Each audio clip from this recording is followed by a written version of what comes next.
बिस्मिल्लाहिर्रहमानिर्रहीम। आज election commission में पाकिस्तान तहरीक इंसाफ का इंट्रा पार्टी इलेक्शन का केस फिक्स था। इस केस में आज 2 अक्टूबर की डेट हुई है, क्योंकि इस इलेक्शन के कागज़ात जो हमने इलेक्शन कमीशन में फ़ाइल किए थे वो अभी तक बदस्तूर FIA के पास है। आज भी हमने रिक्वेस्ट की इलेक्शन कमीशन से कि लास्ट टाइम आपको हमने एक दरख्वास्त गुजारी थी और आपसे ये दरख्वास्त की थी कि आप FIA को ऑर्डर करें कि हमारे डॉक्यूमेंटेशन, वो वीडियोस, वो ड्राम्स, सब कुछ हमें वापस कर दे ताकि हम आपका असिस्टेंस कर लें।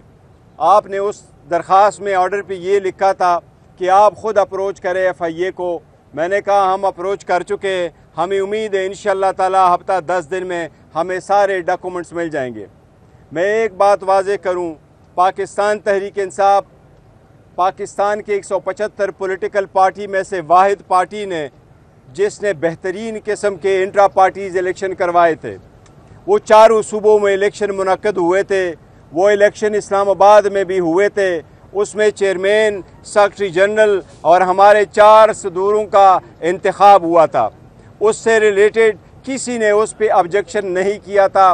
बदीमन इलेक्शन कमीशन ने हमें एक एड्रेस किया था लेटर। उस लेटर में भी कुछ आईनी कानूनी सवाल पूछे थे, उनमें कोई इतराज़ नहीं उठाया था कि इलेक्शन हुए नहीं है या सही नहीं हुए या इलेक्शन रूल्स की कोई वायलेशन हुई है।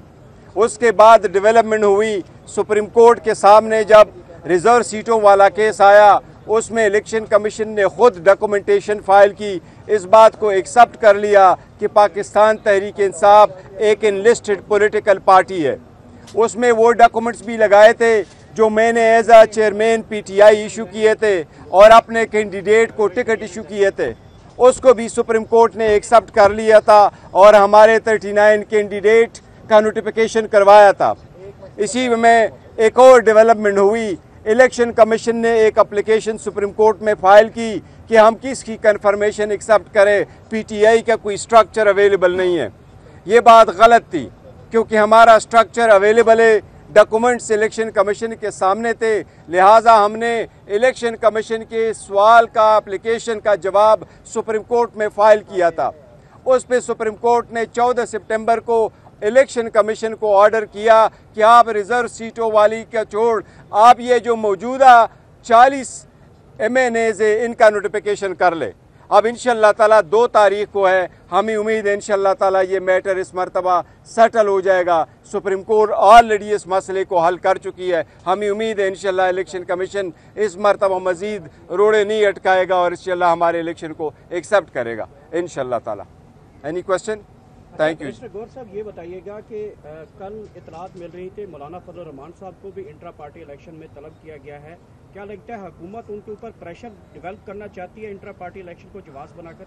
मेरा ख्याल है मौलाना साहब को भी और इसी तरह ANP को भी। देखे, एक तरीक़ाकार सारे लोगों ने अडॉप्ट किया हुआ और कानून यही है कि सारी पॉलिटिकल पार्टी अपने पॉलिटिकल पार्टी के आइन के मुताबिक इलेक्शन कराएं, और सब लोगों ने अपने पॉलिटिकल पार्टी के आइन के मुताबिक उन्होंने इलेक्शन करवाए हैं। कभी पहले ऐसा नहीं हुआ, इसलिए इलेक्शन कमीशन के लिए मैं समझता हूँ मुनासिब नहीं है कि पिक एंड चूज़ करे, 4 के इलेक्शन को क्वेश्चन करे, बाकी ना क्वेश्चन करे, एक प्रोसेस अडॉप्ट करे, पार्लियामान उसको देखे। लेकिन मैं समझता हूँ ये बदनीयती पर मबनी है, ऐसे नहीं करने चाहिए। सर, लाहौर वाले जलसे के हवाले से क्या अपडेट है? इंशाअल्लाह ताला फिलहाल जलसा है, इंशाअल्लाह ताला और कोशिश करेंगे भरपूर जलसा होगा। Thank you.